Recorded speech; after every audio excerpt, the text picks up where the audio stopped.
확실한지. 그래서 구원은 누가 시작했대요? 하나님이. 언제? 창세 전에. 어떻게? 우리를 선택했대요. 예정했어요. 선택한 대로 예정했으니까 왔어요. 그러니까 이거는 우리가 뭔가 해서 얻은 구원이 아니다. 그러니까 시작을 하나님이 했으니까 누가 완성해야 돼요? 그것도 하나님이. 예수님이 오셔서 하신 일이 뭐예요? 십자가 죽음으로 우리의 구원을 완성하셨다. 예. 근데 완성은 했는데 이미 이제 우리가 구원 받았잖아요. 근데 아직 이룬 건 아니니까. 그러니까 이룰 때까지 누가 그거를 이제 보증하세요? 그건 성령님이. 성령님이 어떻게 했대요? 자기를 우리를 구원하는데 계약금으로 거셔서 자기를. 그러니까 요거는 하나님이 자기 인생 전체를 다 걸고 우리를 구원하겠다는 거야. 그거 이제 하나님이 하셨다는 얘기죠. 그래서 바울이 두 가지 기도했어요. 하나는 하나님을 좀 알게 해달라. 예. 구원받은 사람들이 하나님을 잘 몰라요. 하나님 누군지 알면 어떻게 돼요? 그럼 풍성함 속에 누릴 수 있거든요. 하나님 누군지 알면. 하나님 누군지 모르기 때문에 늘 불안한 채 살아가는 거예요. 하나님 만나지 못하면 신앙생활이 재미가 없어요. 기독교는 체험의 종교라고 하죠. 그죠? 만나는 거니까. 하나님 인격이고 우리도 인격이니까 만나는 거거든요. 근데 만남이 없으면 어떻게 돼요? 그건 재미가 없어요. 만나야 돼, 만나야지. 예. 그러니까 만나려면 어떻게 하면 된대요? 너희가 나를 찾고 찾으면 나를 만나리라. 이렇게 말씀하시죠. 저 만나주세요. 그럼 하나님이 말하면 대답하세요. 기도하면 응답하죠. 말하면 대답하는 거예요, 하나님이. 그러니까 기도 안 하니까 응답하지 않는 거고 말하지 않는 거죠. 물어보면 알 수 있어요. 왜요? 하나님 듣고 있으니까. 듣고 있다가 말해줘요, 하나님이. 왜? 살아계시니까. 하나님이 기회가 어디 있어요? 내 입 앞에. 하나님이 늘 듣고 있단 말이에요. 근데 말하면 돼요. 근데 말을 안 해요, 사람들이. 속에만 그냥 간직하고 있는 거예요. 하나님 아시지 뭐. 속에 있는 거 아시죠? 근데 하나님께서 원하시는 건 뭐예요? 쉬지 말고 기도해라. 그럼 내가 쉬지 않고 들어줄게. 이렇게 하시잖아요. 그러니까 우리 힘든 거 하라는 게 아니라 하나님이 힘든 거 하겠다는 거예요. 애가 잠을 안 자요? 엄마가 힘들죠. 애도 힘들지만 엄마 미쳐버려야죠. 그죠? 가끔 가다 애를 던지고 싶죠. 왜 그래요? 감당이 안 되는 거예요, 애가. 예. 근데 하나님께서 어떻게 해요? 칭얼거릴 때도, 울면서 짜증낼 때도, 진짜 그게 아닌데, 좀만 기다리면 되는데, 근데 그토록 말했는데, 내 말은 듣지 않고 자기 말만 계속할 때도, 여전히 하나님께서는 그냥 듣고 계세요. 왜요? 하나님 그만큼 좋은 분이란 말이에요. 그러니까, 어떻게 하기를 원해요? 하나님을 좀 알았으면 좋겠다, 너희가. 그럼 하나님이 너희를 어떻게 구원했는지도 알고, 그 구원의 풍성함도 알 텐데, 너희가 하나님 모른다는 거예요. 그래서 기도해요. 하나님을 알게 해주십시오. 또 하나는, 이 마음의 눈을 좀 열 수 있게 해주십시오. 그래서 보게 해달라는 거예요. 뭘 보게 해달라? 부르심의 소망. 우리 원래 어떤 사람이에요? 죄인. 근데 이제 어떻게 됐어요? 하나님의 자녀가 된 거예요. 하나님이 우리가 뭔데 하나님이 자기 인생을 다 걸고 자기 목숨 생명 다 걸고 우리를 구원하십니까? 그만큼 우리가 소중한 존재라는 거예요. 부르심의 소망을 좀 알았으면 좋겠다는 거죠. 또 하나 기업의 영광이 무엇인지 알았으면 좋겠대요. 하나님이 기업을 해요. 근데 기업이 뭐냐면 우리가 기업이에요. 하나님이 투자를 하는데 자기 인생 전체를 다 투자했어 우리한테. 기업 한번 해보겠다고. 근데 자기 인생을 투자했는데 그게 우리예요. 그러니까 우리가 볼 때는 뭐 이런 사람을 위해서 하나님께 자기 인생을 다 걸어? 이렇게 생각할 수 있잖아요. 근데 하나님 보실 때는 다르단 말이에요. 하나님 보실 때 우리가 그만큼 존귀한 사람이에요. 누가 알 수 있냐 이거는 마음의 눈이 열린 사람이 알 수 있어요. 그래서 마음의 눈을 열어달라고 하는 거예요. 또 하나가 능력의 크기를 좀 알게 해달라는 거예요. 능력의 크기. 하나님이 힘센 사람이에요. 힘센 분이거든요. 우주 만물을 다 통치할 수 있어요. 하나님께서는. 뭘로? 말씀으로. 근데 하나님께서 그 온 힘을 누구한테 다 쓰냐면 우리한테 다 쓴단 말이에요. 이게 마음의 눈이 열리기만 하면 우리가 얼마나 존귀한 사람인지 하나님이 우리를 얼마나 사랑하시는지를 알 수 있을 텐데 어리석은 인간들이 모른다는 거예요. 그래서 하나님이 누군지 알게 해달라. 우리의 마음의 눈을 밝히 열어달라. 이렇게 기도하는 겁니다. 그렇게 우리를 하나님이 구원하셨어요. 그래서 1장은 딱 그 얘기예요. 하나님이 어떻게 우리를 구원하셨는지. 구원받은 사람은 어떻게 살아가야 되는지. 지난주에는 우리가 이제 또 구원에 관한 이야기 했는데, 2장은 두 가지예요. 하나는 이제, 앞에는 개인의 구원, 뒤에는 공동체의 구원. 지난주에는 우리가 개인의 구원에 관한 이야기를 했었죠. 예, 우리가 원래 어떤 존재였대요? 과거에. 허물과 죄로 죽었던 사람이었대요. 허물과 죄로 죽었다. 여기 죽었다는 말은 시체예요, 그냥 시체. 죽었어요. 이 시체예요. 그냥 뭐 죄를 짓고 그냥 살아가는 그런 존재가 아니라 죽어버렸어요. 그냥 시체란 말이에요. 그냥 시체니까 어때요? 누가 와서 끌고 가는 대로 끌려가는 거예요. 맞죠? 내가 죽었어요. 의지가 아무것도 없단 말이야. 나는 그러니까 누가 끌고 가면 끌려가는 거예요, 그냥. 그래서 누가 끌고 간다는 거예요. 그게 세상의 풍조예요. 세상의 풍조, 이 시대 정신. 요즘에 시대 정신 뭐라고 그랬어요? 뭐 성공, 뭐 돈, 뭐 이런 거잖아요. 쾌락, 뭐 이런 거, 건강 이런 거. 이거 없으면 미쳐버려요, 우리가. 못 살 것 같은 거예요. 그거에 쫓아 살아가는 거예요. 뭐 세상 사람이 다 그렇게 살아가니까 나도 그렇게 살아가요. 근데 이게 내가 원해서 가는 게 아니라 끌려가는 거지, 이게. 그렇게 산다는 거예요. 예수 없는 사람들. 구원받지 못한 사람들이 그렇게 살아간다는 거예요. 또 있어요. 공중권세자분자. 이건 마귀잖아요. 마귀가 자꾸 끌고 다니는 거예요. 근데 몰라요, 우리는. 끌려다니면서도 모른다는 거죠. 세 번째, 육체의 욕심이에요. 욕심으로 가득한 거죠, 예수 믿는데도. 그리고 살아가요. 하나님이 나한테 뭐 주신 복이라 모르면서요. 부자 청년인데 하신 말씀 여러분 기억하십시오. 너 진짜 나 따라오고 싶냐? 영생을 얻기 원하냐? 그럼 네가 가진 거 다 가난하게 나눠주고 나를 쫓아라 이렇게 말씀하시죠. 진짜 주인이 누군지를 그때 결정하는 거예요. 우리한테도 뭐 네 소유 다 팔고 나서 나를 쫓아라, 뭐 나 신학교 가라 이런 얘기는 아니죠. 네 인생의 주인이 누구냐는 거예요. 분명히 하라는 것이죠.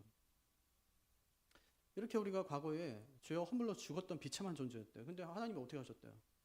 긍휼로 우리를 구원해 주셨다 이렇게 얘기하죠. 긍휼이 풍성하신 하나님이 원문에 보니까 그러나 이렇게 나왔다잖아요. 그러니까 그러나 긍휼이 풍성하신 하나님이 이렇게 대조하는 거예요. 그렇게 우리는 허물과 죄로 죽었던 사람인데 그런데 어떻게 했다는 거예요? 긍휼이 풍성한 하나님께서 은혜로 우리를 구원하셨다는 거예요. 우리는 어떤 자격이 없어요. 근데 그냥 딱 하나 있다면 그것이 하나님의 긍휼이에요. 우리는 죄밖에 없는데 죽을 수밖에 없는데 시체인데 그냥 그 시체를 어떻게 일으키시냐면 하나님께서 긍휼을 베풀어 주셔서 그 시체를 일으키셨다는 거예요. 그러니까 이제 우리가 어떻게 살아가야 돼요? 은혜의 증거물로. 은혜의 증거물로. 구원받고 땡이 아니라고요. 물에 빠진 사람 건져냈더니 뭐 내놓으래요? 보따리 있는 나라를. 다 죽어가는 놈을 갖다 구해냈더니 나를 왜 구원했냐면서 막 하나님 뭐 살아계신 뭐 이럴 수가 있냐고 뭐 왜 나를 구원했냐고 그렇게 뭐 그래요. 맨날 기도하면서. 하나님 나한테 뭐 해준 게 뭐가 있냐고 뭐 이래요. 다 키워놨더니 진짜 울면서 키워놨더니 엄마가 나한테 뭐 해준 게 뭐가 있냐고 그러죠. 생각해보면 해준 게 없는 것 같아요. 또 착하니까. 하나님이 똑같단 말이에요. 하나님께도. 하나님 뭐 해준 게 뭐가 있습니까? 나한테 뭐 기도한 대로 한 번도 이루어주지 나 기도 안 합니다. 뭐 이렇게 해요. 땡깡 부리는 거예요. 철이 안 된 거죠, 그게. 철이 든 사람은 하나님 뭐 아무것도 안 주셔도 괜찮습니다. 구원했으면 됐지. 하나님 뭘 더 해줍니까? 이렇게 하는 거죠. 그게 철든 거예요. 힘들고 어려운데 하나님 괜찮으면 저는 괜찮으니까 다른 사람이 힘든 사람 더 도와주세요. 저 하나님 잘 살 수 있어요. 이게 철든 거거든요. 저 아무것도 안 주셔도 괜찮아요? 괜찮아요. 하나님 저 잘 버티고 잘 살 수 있어요. 이렇게요. 선한 일을 위해 지음받은 사람이다. 세상이 뭘 드러내요? 하나님의 선하심을 드러내며 살아가야 되는 사람이다. 여기까지가 나의 구원에 관한 이야기. 오늘 이제 바울이 시선이 확장되는데 나에서 우리로, 개인에서 공동체로 이제 구원받은 사람들이 서로 무엇을 어떻게 하며 살아야 되는지, 교회를 어떻게 이루며 살아가야 되는지 이 얘기 오늘 합니다. 그 이야기 하기 전에 먼저 우리가 어떤 존재였는가 이걸 또 얘기해요. 그러니까 바울이 이야기하는 이 틀을 보면 항상 과거에 어땠는지, 지금은 어떤지, 앞으로 어떻게 해야 되는지 이 얘기를 계속 반복해서 하는 거예요. 지금 개인의 구원 이야기 똑같죠? 공동체 구원 이야기 똑같이 시작합니다. 우리가 과거에 어떤 사람이었대요? 우리는 과거에 교회 밖에 있던 자들이다 이렇게 얘기합니다. 그게 11절. 11절 읽어볼까요? 그러므로 생각하라. 너희는 그때에 육체로는 이방인이요 손으로 육체에 행한 할례를 받은 무리라 칭하는 자들로부터 할례를 받지 않은 무리라 칭함을 받는 자들이라. 되게 헷갈리게 써놨는데 뭐 되게 간단한 얘기예요. 생각하라 이렇게 시작하죠. 생각하래요. 계속 기억하고 있어라 이런 뜻인데 뭘요? 우리가 하나님과 아무 상관없던 사람이었다는 것을 항상 기억하고 있어라 이 얘기예요. 그때 우리는 이중적 소외 상태에 있었는데 하나는 사회적인 따돌림을 당하고 또 하나는 오중 영적 단절을 경험했어요. 5가지 영적 단절. 사회적인 따돌림을 당해요. 태어났는데 이방인이에요. 태어났는데 백인이에요. 태어났는데 흑인이에요. 태어났는데 가난한 집이에요. 태어났는데 키가 작다고요. 놀려. 키가 작다고. 가난하다고. 피부색이 검다고. 놀려요. 자기 잘못이 아닌데. 태어나 보니까 그랬는데. 태어나 보니까 이방인이에요. 근데 놀려요. 경멸해요. 뭐라고 하냐면 지옥의 땔감 같은 것들, 이 개와 같은 자들 이렇게 놀리는 거예요. 무시당했어요. 차별을 당한 것이죠. 태어났는데 그냥. 유대인들이 이방인 보면서 그렇게 했다는 말입니다 지금. 근데 바울이 이렇게 얘기해요. 아니 너희 할례 받았다고 할례 받지 않은 사람들 이렇게 놀릴 수 있냐? 너희가 받은 할례가 무엇이냐? 그럼 마치 손으로 행한 것 같은 할례를 받은 것인데, 손으로 행했다는 말이 구약에 보면 이게 우상을 만들 때 썼던 그 손을 말하는 거거든요. 그러니까 아무것도 아니라는 거예요. 그러니까 외형만 할례를 받았다는 얘기죠. 예. 마음의 할례도 받지 않은 것들이 무슨 뭐 할례 받지 않았다고 그 사람들을 경멸하고 차별하고 무시하느냐 이 말이에요. 너희도 그들과 똑같은 존재다 이렇게 이제 이야기하는 겁니다. 다르지 않다는 거예요. 한마디로 말하면 차고 있다고 다 자동차는 아니죠. 할례 받았다고 다 하나님 백성은 아니라고 지금 바울이 얘기하는 겁니다. 그럼에도 불구하고 유대인들은 이방인들이 할례 받지 않았다는 이유로 그들을 차별했어요. 태어나자마자 차별당한 거예요. 또 5가지 영적인 단절을 이제 경험하게 되죠. 12절 한번 읽어볼까요? 어떤 단절인지 보세요. 그때 너희는 그리스도 밖에 있었고 이스라엘 나라 밖의 사람이라. 약속의 언약들에 대하여는 외인이요 세상에서 소망이 없고 하나님도 없는 자이더니. 누구 밖에 있었어요? 그리스도 밖에 있었다는 거. 예수님 밖에 있어요. 그럼 구원받을 수 있어요? 없어요?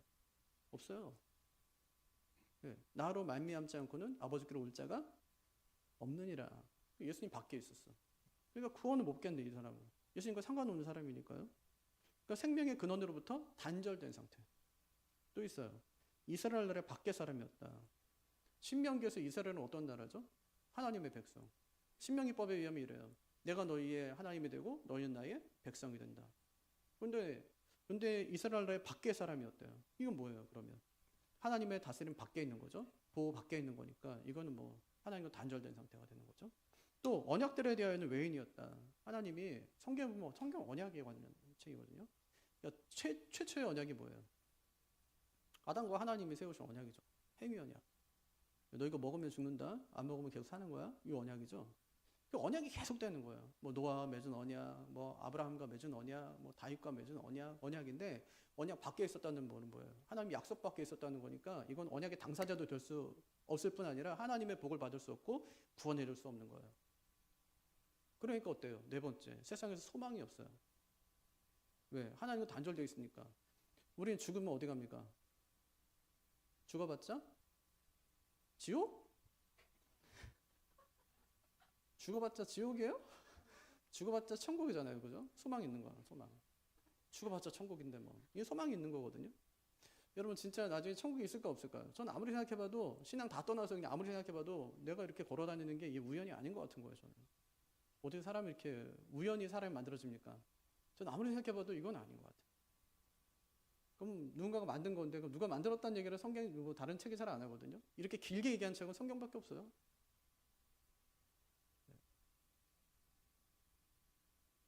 근데 만약에 우리가 만들어졌는데 내세에 대한 소망이 없다. 이 땅에서만 소망이 있다. 이건 진짜 아무것도 아니거든요. 여러분 나중에 사람 죽는 거 한번 보십시오. 여러분 죽을 때 한번 보십시오. 그러면 진짜 아무것도 아니에요. 우리가 진짜 여태까지 이뤄왔던 모든 것들이 아무것도 아니라고요. 그러니까 너무 분주하거나 바쁘게 살거나 막 인생에 막 성공을 위해 달려갈 필요가 하나도 없어요. 예? 너무 열심히 살 필요도 없다고. 예수님 잘 믿고 살아가면 되는 거지. 이 땅에서 뭔가를 이루겠다 막 하면서 막 60세 막 70세 막 80세까지 했다. 그 다음에 뭐 어떻게 할 건데 아픈데 그때는. 그때 돈 하나도 못 써요. 그동안 벌었던 돈이요. 옷도 한 벌 못 입고 밖에 못 나가니까. 맛있는 거 하나도 못 먹어요. 이빨도 없고 그때는 아파가지고 소화도 안 돼요. 진짜예요. 돈 많은 게 하나도 안 벌어. 그 많은 거 뭐합니까 그거. 자식들 싸우기만 하지. 그 소망이 없어요. 이 땅에 소망이 없어요. 예수 없으면. 또 결정적인 것은 하나님도 없다 이렇게 얘기하죠. 하나님도 없대요. 이게 가장 큰 절망적인 상태거든요. 하나님이 없다. 하나님이 없대. 하나님도 없대요. 그냥 세상에 내던져진 것이죠. 그러니까 무슨 소망이 있겠습니까? 그래서 바울이 예수 믿기 전 우리의 상태를 한마디로 말하면 영적인 사망 상태다 이렇게 진단합니다. 영생의 길이 막혔다는 거예요. 살아있는 것 같지만 하나님 앞에서 죽어있는 상태였다는 말입니다. 이게 이제 우리의 실체인데 바울이 이런 상태를 어떻게 이제 비유하냐면 중간에 막힌 담. 14절에 보면 중간에 막힌 담에 비유하거든요. 하나님과 우리 사이에 막힌 담 하나가 있었다는 거예요. 실제로 예루살렘 성전에 들어가 보면 담이 하나 있었어요. 벽. 그게 뭐냐면 이방인의 뜰하고 유대인의 뜰을 가로막는 벽이에요. 절대 여긴 들어와서는 안 돼. 1871년에 프랑스 고고학자인 클레르몬 가누가 이 담에 붙어 있던 이 경고문을 하나 이제 발견했어요. 비석이죠. 하나 발견했어요. 지금 이제 이스탄불 고고학 박물관에 소장돼 있다는데 거기 이렇게 적혀 있답니다. 외국인은 이 담을 넘지 마라. 이 안으로 들어오면 죽는다. 넘어오는 순간 그 책임은 전부 너한테 있다. 이렇게 죽는 거예요. 근데 진짜 그런 일이 있었냐? 로마도 성전이 얼마나 중요한지 로마도 알았을 거 아니에요? 로마가 이제 그 세상을 막 지배하고 할 때 그때 잘했다면 좀 이상한데 문 열어준 게 있어요. 이게 종교의 자유를 열어줬어요. 종교의 자유. 그래서 누구든 뭐 어떤 신을 믿어도 괜찮아요.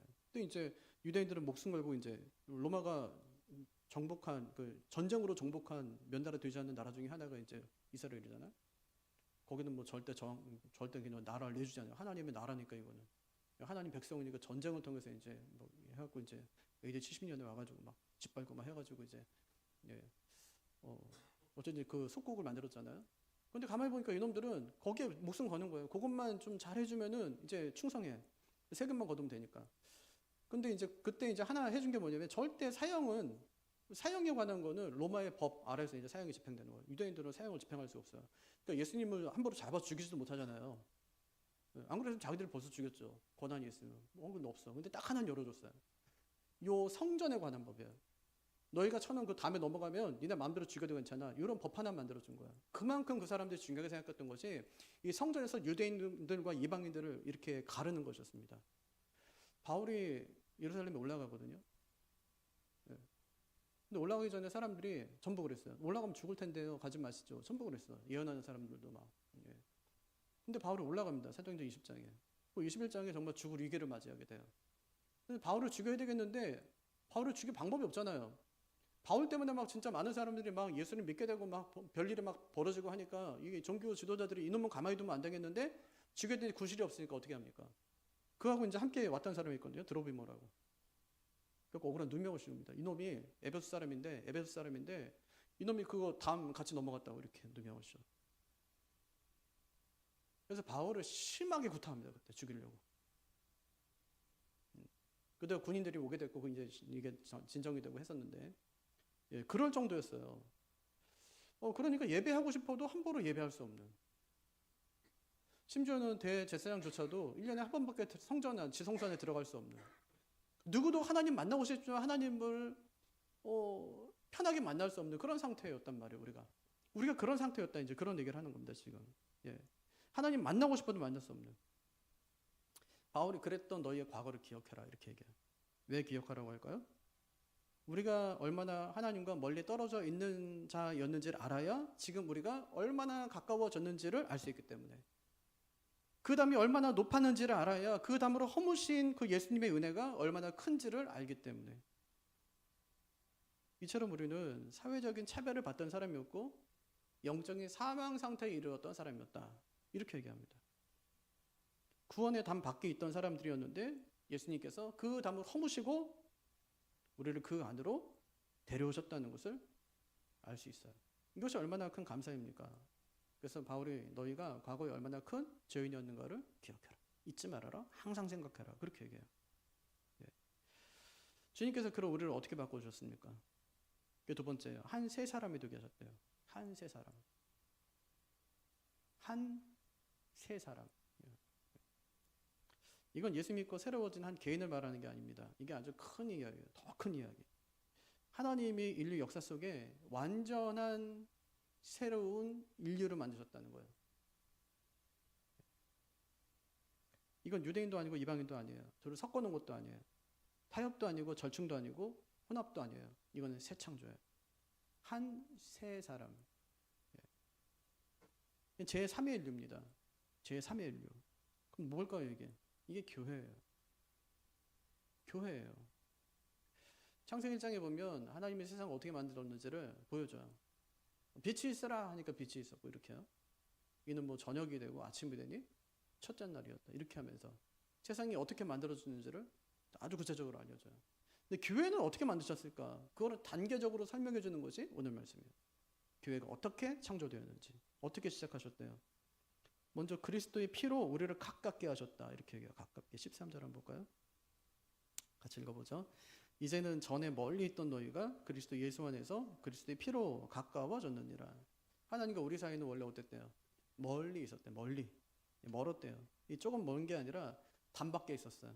언약 밖에. 하나님과 상관없는 관계. 근데 이제는 어떻게 됐대요? 가까워졌느니라. 이제는 가까워졌대요. 어떻게 해요? 그리스도의 피로. 성경의 피의 역할이 뭐죠? 죄를 제거하는 거죠. 장벽을 허무는 거예요. 하나님께 나아갈 수 있게 하는 거죠. 그를 누가 하셨대요? 그를 예수님이 하셨다. 뭘로요? 자기 피로. 자기 피로. 예.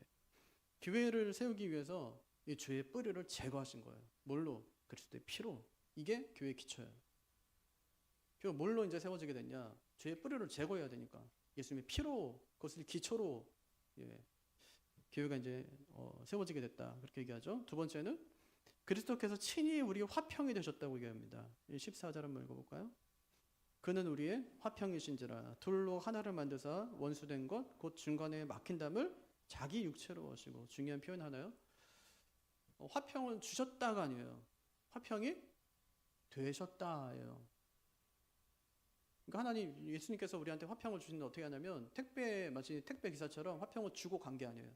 주고 갔다는 뭐예요? 예수님이 없어도 화평을 잘 이루며 살아갈 수 있겠죠. 화평을 줬으니까 우리한테. 근데 화평이 됐다는 말은 뭐예요? 예수님이 없으면 화평도 없다는 말이에요. 예수님이 없으면 화평이 없어요. 우리는 원래 하나님과 원수였고 우리 서로 간에도 원수였던 사람 아닙니까? 중간에 막힌 담이 하나 있었어요.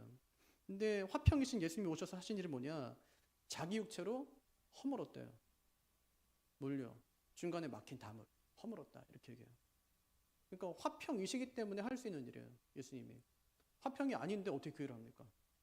아니, 죄인과 죄인이 싸우는데 중간에서 중재하는데 또 다른 죄인이 중재하는 거예요. 그럼 먼저 싸우다가 뭐라고 해요?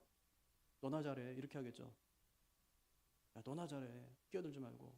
쥐는 뭐 잘나가지고. 애들끼리 싸우면 늘 이제 뭐 말리면 항상 하는 말이에요. 자기들끼리. 너나 잘해. 뭐 누나나 잘해. 뭐 누나는 뭐 잘못하면서 뭐 이렇게 하잖아요. 이건 중재가 안 되거든요.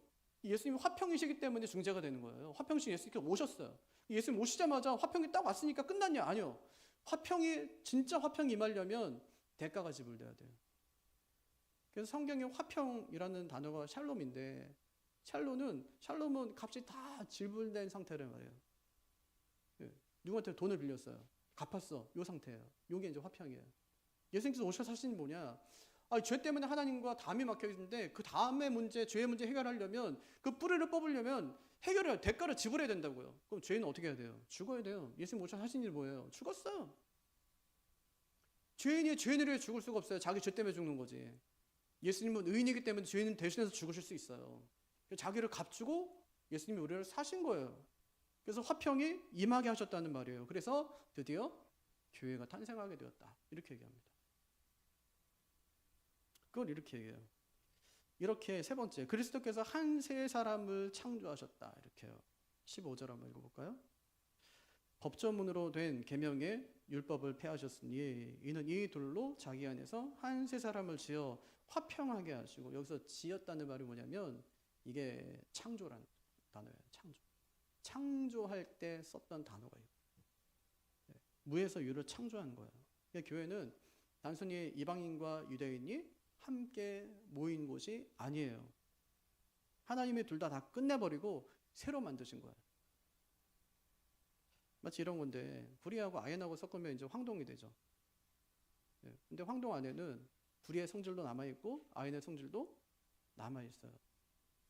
근데 하나님께서 어떻게 하셨냐면 예를 들면은 마치 이제 구리와 아연을 녹여가지고 이 주기율표에 없는 완전히 새로운 원소를 창조하신 것과 마찬가지라고.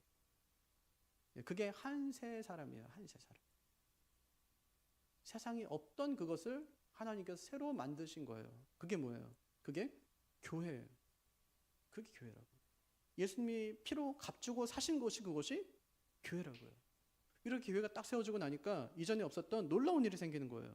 그게 네 번째. 우리가 한 성령 안에서 아버지께 나아가게 된 거예요. 엄청난 일이죠. 18절 한번 읽어볼까요? 이는 그로 말미암아 우리 둘이 한 성령 안에서 아버지께 나아감을 얻게 하려 하심이라. 예전에 우리 모습 어떻다고요?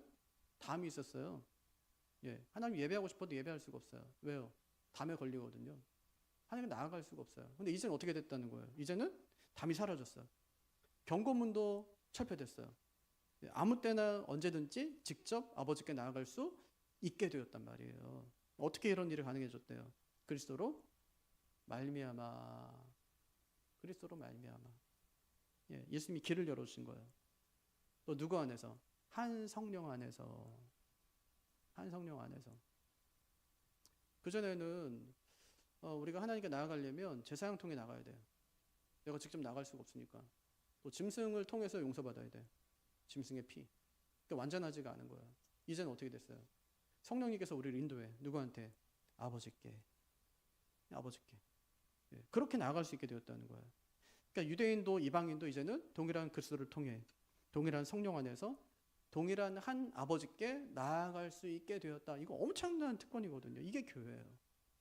그리고 우리가 교회라는 말은 같은 공간에 앉아 있다는 게 아니에요. 같은 예배 순서로 예배드리고 있다는 것이 교회를 의미하는 것이 아니라고요. 우리가 한 생명으로 묶여 있고 한 피로 값주고 사심을 당했고 또 한 성령 안에서 아버지께 나가는 한 세 사람이 되었다는 거예요. 이게 교회예요. 그래서 교회는 내가 선택해서 다니는 것이 아닙니다. 하나님이 창조하신 존재의 방식이 교회예요. 내가 마음에 들어서 고른 것도 아니고 취향에 맞아서 선택한 것도 아닙니다. 교회는 하나님이 우리를 새롭게 존재하게 하신 방식이에요. 교회가 우리 삶의 방식이라고요. 우리는 예수 믿고 나서 각자 따로따로 신앙생활을 하도록 부르심 받은 사람들이 아닙니다. 그리스도의 피 안에서 함께 한 몸으로 창조된 거예요. 창조됐다고요. 그래서 교회는 출석하는 곳이 아니라 내가 속해 있는 정체성이에요. 교회를 떠난다는 말은 뭐 동호회로 옮긴다는 말이 아니에요. 하나님이 우리를 살게 하신 그 존재의 자리에서 내가 벗어나겠다는 말이에요. 하나님 우리 혼자 권하지 않습니다. 혼자 살도록 내버려 두지도 않아요. 피로 가까워지게 하시고 화평으로 하나 되게 하시고 한 세 사람으로서 교회로 살게 하시는 거예요. 그래서 우리는 교회를 소비하지 않고 또 교회를 평가하지 않고 교회를 가볍게 여기지 않아요. 왜냐하면 교회는 하나님이 십자가로 빚어내신 새로운 인간의 삶의 방식이기 때문에 이것이 교회의 영광스러움이에요. 그래서 우리가 교회에 대해 함부로 말하고 판단하고 정죄하는 것은 옳지 않은 일이에요. 그럼 이렇게 한 세 사람이 세상 속에서 어떻게 살아야 될까요? 어떻게 살아야 돼요? 교회가 됐는데. 그게 세 번째, 서로 돌보고 함께 자라는 교회로 살아야 돼요. 19절. 그러므로 이제부터 너희는 외인도 아니요 나그네도 아니요 오직 성도들과 동일한 시민이요 하나님의 권속이라. 신분이 완전 바뀌었다는 거죠. 더 이상 뭐가 아니래요? 외인이 아니다. 손님이 아니라는 말이에요. 여러분 교회에 손님처럼 오시면 안 돼요. 예. 우리는 교회 방문자가 아니라고요. 우린 뭐냐면 교회 건물이 있다면 나도 그 안에 속해 있는 또 함께 지어져가는 벽돌 한 장이에요. 나도 벽돌 하나가 빠지면 어떻게 되겠어요? 균열이 생기겠죠. 예. 그 안에 내가 벽돌로 있는 거예요. 아이 난 뭐 할 일도 없네. 벽돌이 뭐 할 일이 있어서 거기 있습니까? 있어야 되니까 있는 거지. 예. 하나님께서 벽돌 한 장 이렇게 올려놨는데 넌 쓸모 없으니까 여기. 아니요, 그게 쓸모 없는 게 아니라 그게 교회예요, 그냥. 예. 내가 교회 안에 존재하는 거 이게 이제 그냥 이게 교회란 말이에요. 뭘 해서가 아니에요. 예. 그냥 있는 존재 자체가 우리가 이제 교회라고요. 외인으로 살지 말라. 손님처럼 다니지 말라는 얘기예요. 더 이상 나그네도 아니다. 나그네는 떠돌이죠. 언제든 떠날 사람 막 뿌리가 없어요. 교회는 그런 곳이 아니에요. 그러니까 잠시 머물다가는 숙소가 아니라고요. 죽을 때까지 머무는 집이다 그거예요. 그래서 우리는 시민이고 가족이다 이렇게 얘기합니다. 두 단어 쓰는데 하나는 동일한 시민이고 또 하나는 하나님의 권속이고 시민이래요. 에베소 사람들이 이 말 들었을 때 놀랬을 거예요. 왜냐하면 에베소 그 지역에는 수만 명이 살았는데 그제 시민권을 얻은 사람은 약 1000명밖에 되지 않는데요. 시민권을 얻는다는 것은 어마어마한 특권인 거예요. 근데 뭐라고 하냐면 우리한테 성도들과 동일한 시민이다 이렇게 얘기합니다. 동일한 시민이다. 이 말을 들었을 때 충격과 그 특권을 한번 생각해 보십시오. 하나님 나라의 시민이라고 생각했을 때 미국 시민권을 그렇게 받으려고 애를 쓰면서 하나님 나라의 시민 됐는데 막 그거는 자랑하지도 않고 막 마치 없는 것처럼 막 주민등록 하나만 있는 것처럼 막 해가지고 얼마나 큰 특권인데 이게. 진행한 사람 100명한테 전도해보세요. 한 명도 안 믿어요. 근데 우리가 하나님 믿는 거 진짜 기적 중에 기적이라고요. 예? 1,000명밖에 안 준다고 하면은 그거는 엄청 너 시민권자야? 나 시민권자야? 엄청 자랑할 거 아니에요?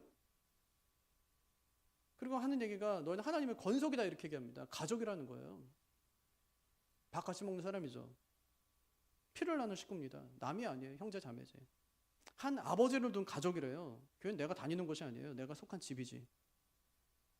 내가 속한 집입니다. 함께 살아야 되는 가족이죠, 우리는. 그래서 바울이 교회 특징을 한마디로 얘기해요. 서로 연결돼 있다 이렇게. 뭘로요? 두 가지인데 하나는 말씀이래요. 그 20절 한번 보세요. 앞에 부분.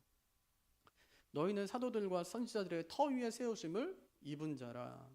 예수님이 제자들에게 하루는 물었어요. 사람들은 뭐 예수님에 대해 뭐 세례 요한이다, 뭐 엘리야다 이렇게 얘기한다니까 넌 나를 누구라 하니나 이렇게 물었죠. 베드로가 뭐라 그래요? 주는 그리스도시요 살아계신 하나님의 아들이십니다. 그때 주님께서 하신 말씀이 내가 이 반석 위에 내 교회를 세우겠다. 네, 그 반석이 뭐예요? 고백이에요. 베드로의 고백. 주는 그리스도시요 살아계신 하나님의 아들이십니다 하는 고백. 그 고백 위에 내가 세우겠다 교회를 이렇게 했는데 오늘 말씀 똑같아요. 여기 보면 너희는 사도들과 선지자들 터 위에 세우심을 입은 자다 이렇게 얘기하죠. 교회는 뭐 위에 세워졌어요? 사도들과 선지자들의 터. 이게 뭐예요 그러면? 이거 사람이에요? 아니요. 그들이 선포한 말씀. 그래서 칼빈이 뭐라고 주석하냐면 의심할 여지 없이 교리를 의미한다. 교리. 말씀을 의미한다는 거예요. 존 스토트는 뭐라고 주석했냐면 신약 성경을 말한다 이렇게 얘기했어요. 그러니까 교회의 터는 뭐냐? 말씀이라는 거예요. 말씀. 그러니까 우리는 말씀 위에 연결되어 있는 사람이다. 말씀 위에. 이게 첫 번째. 두 번째 그리스도겠죠. 20절 다시 보세요. 중간. 그리스도 예수께서 친히 모퉁이 돌이 되셨느니라. 모퉁이 돌은요. 이 건물 중에서도 가장 중요한 돌이에요. 기초를 잡고 두 벽을 연결하고 또 건물 전체 방향과 수평을 결정하는 기준석이죠. 그러니까 모퉁이 돌을 잘못 놓으면 건물 전체가 막 뒤틀리는 거예요. 예수님 뭐라고 하세요? 자신이 모퉁이 돌이다. 기초와 방향이 되신다는 거예요. 그러니까 교회의 기초와 방향은 누가 정합니까? 이거 예수님이 정하는 거예요. 예수님 정하면 어떻게 알 수 있어요? 말씀으로 알 수 있는 거죠. 말씀으로 알 수 있는 거죠. 그렇게 우리는 예수님으로 서로 연결된 사람이다 이렇게 얘기하는 겁니다. 21절 어떻게 연결됐어요? 그의 안에서 건물마다 서로 연결하여 주 안에서 성전이 되어가고 연결을 하다는 말은 건축 용어인데 고대 건축에서는 시멘트 없어요. 뭘로 해요? 그냥 돌을 다듬어가지고 서로 연결해서 맞물리게 했죠. 만약에 하나의 돌이 빠지면 건물 전체가 구조 전체가 이제 흔들리게 되는 거죠. 교회가 그래요. 서로 연결되어 있습니다. 내가 빠지면 구조에 빈틈이 생기는 거예요. 나는 있어도 되고 없어도 되는 그런 존재가 아니라고요. 나도 교회의 한 부분이다. 한 부분이다. 얼마나 중요한지 몰라요. 벽돌에 금이 가면 어떻게 되겠습니까? 벽돌에 금이 간다고 건물이 무너지진 않아요. 왜요? 옆에 있는 벽돌이 서로 붙잡아주기 때문에. 교회 마찬가지. 믿음 생활 마찬가지. 내가 힘들 때, 지칠 때, 쓰러질 것 같을 때 옆에 있는 형제자매가 다 도와주는 거예요. 위로해줘요. 아, 괜찮아, 힘내. 이 말 한마디가 얼마나 큰 힘이 되는지 모릅니다. 혼자서 못 버텨요. 함께해야 버티는 것이죠. 오늘날 많은 이제 그리스도인들이 교회를 선택사항으로 여겨요. 아이고 뭐 나는 뭐 혼자서도 예수 잘 믿을 수 있어 이렇게 하거든요. 근데 바울이 여기서 말하는 교회는 개인이 아닙니다. 공동체죠. 벽돌 하나가 아무리 좋은 재료가 되어도 그것을 우리는 건물이라고 얘기하지 않아요. 우리가 옆에 사람과 연결될 때 그때 그곳이 하나님이 거하시는 거룩한 집이 되는 것이죠. 그럼 교회는 어떻게 세워진대요? 22절 한번 읽어보죠. 너희도 성령 안에서 하나님이 거하실 처소가 되기 위하여 그리스도 예수 안에서 함께 지어져 가느니라. 건물의 주체가 누구래요? 우리가 아니라 성령. 성령이에요. 성령. 교회는 사람의 힘으로 지어지는 게 아니니까 성령이 역사로 지어져요. 그러니까 무엇보다 뭐가 있어야 돼요? 교회는 은혜가 있어야죠. 또 혼자가 아니라 함께입니다. 교회는 개인 신앙의 집합이 아닙니다. 함께 연결되어 있는 공동체죠. 그래서 함께 지어져 가느니라. 함께. 또 지어져 간다 이렇게 얘기하죠. 지어졌다가 아니에요. 지어져 가느니라. 무슨 얘기예요? 완성이 아니라 진행 중이라고요. 예, 완료형이 아니라 진행형이에요. 이게 능동이 아니라 수동이라고. 지어져 가느니라. 지금도 함께 지어지고 있는 중이다 이런 뜻이에요. 그러니까 지금도 교회는 항상 공사 중이에요. 불완전하다고요. 아이고 뭐 교회가 그래? 교회가 그래요. 공사 중이니까. 옆에 건물 보세요. 아유 뭐 건물이 저래. 아니 공사 중이니까 그래요. 좀 지나보세요. 제일 예쁜 건물이 될 거예요. 우리 동네에서. 지을 거거든요 이제. 안에 거 다 비워놨으니까 깨끗하게 지을 거예요. 제일 깨끗한 건물이 될 거라고 지금. 그러니까 지금 교회가 공사 중이라는 것은 하나님이 우리를 아직까지 포기하지 않았다는 증거입니다. 우리만 조급하지 하나님은 절대 조급하지가 않아요. 뭐 빨리 성장해야지, 뭐 빨리 변해야지, 자꾸 완벽해지려고 하는데 우리 한 번에 막 변하고 싶어 하는데 그렇지 않아요. 하나님은요 천천히 정성스럽게 벽돌을 한 장 한 장 올려가면서 교회를 쌓으시는 거예요. 왜요? 급하게 지으면 부실하니까. 천천히 지어야 튼튼하니까. 그래서 신앙이 잘 안 늘어요. 신앙이 잘 안 늘죠. 기도가 늡니까? 안 늘어요. 잘 안 늘어요. 말씀 아무리 봐도 잘 모르겠어요. 안 늘어요. 안 늦는 것 같아요. 성장이 더디고 오래 걸리는 거예요. 하나님은 서두르지 않습니다. 근데 반드시 완성하세요. 서두르지는 않는데 완성하세요. 우리 교회가 서로 돌보고 함께 자라는 그런 교회 되기를 바랍니다. 오늘 우리 세 가지 살펴봤는데 우리는 교회 밖에 있었던 사람들이에요. 소망이 없어요. 하나님 밖에 있었으니까. 근데 우리 주님께서 우리를 한 세 사람이 되게 하셨어요. 그리스도의 피로 멀리 있던 우리를 불러서 한 세 사람 교회로 우리 주님께서 삼으셨다고요. 그럼 어떻게 해야 돼요? 서로 돌보고 함께 자라는 교회가 돼야 돼요. 여러분 교회를 소홀히 여기지 마십시오. 교회는 진짜 예수님 피값 주고 사신 거예요. 교회를 주님이 가장 영광스러워하세요. 가장 즐거워하는 데가 교회예요. 우리 주님께서는. 우리 주님의 소망은 교회밖에 없어요. 서로를 잘 붙들어 주십시오. 또 함께 지어져 가십시오. 우리는 서로 돌보고 함께 자라는 교회가 되어야 합니다. 그런 아름다운 교회 이루어가는 우리 교회가 되기를 주님의 이름으로 축복합니다. 예, 우리 같이